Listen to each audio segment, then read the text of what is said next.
There's libertarianism. There's an actual sort of upper middle class suburban kind of libertarianism. It does exist where people aren't particularly racist necessarily, but they like their lives and they like the government just to stay out of it. I call it naive and unworkable. But a lot of what goes for libertarian, I would say the vast majority of it today, is the Rand Paul strain of libertarianism. The neo-Confederates.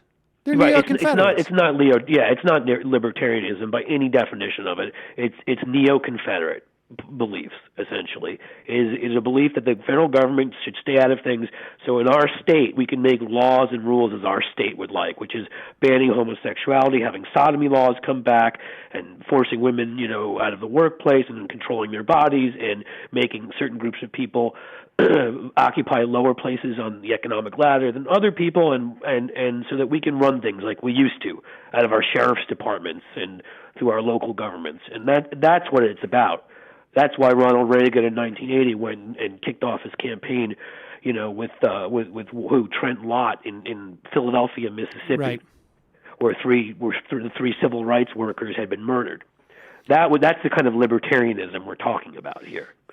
And let's just say, I want to just because I want to talk about this gun law that has been passed in Georgia.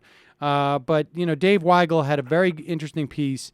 He does a lot of reporting on the conservative movement, and he made the point that the reason why Bundy was so celebrated on the right was because they have been trying for ages in their think tanks, in their ALEC meetings and whatnot, to campaign against the notion of federal land.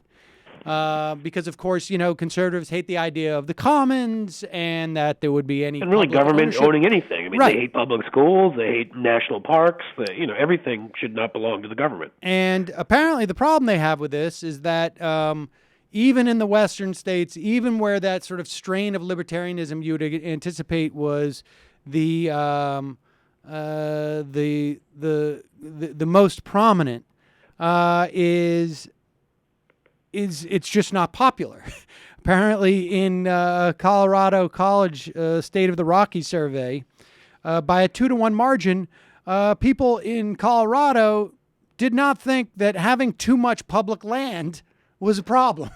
And so they saw Bundy as some type of, a mascot for this, and that, sadly for them, and happily for the rest of us, he is no longer.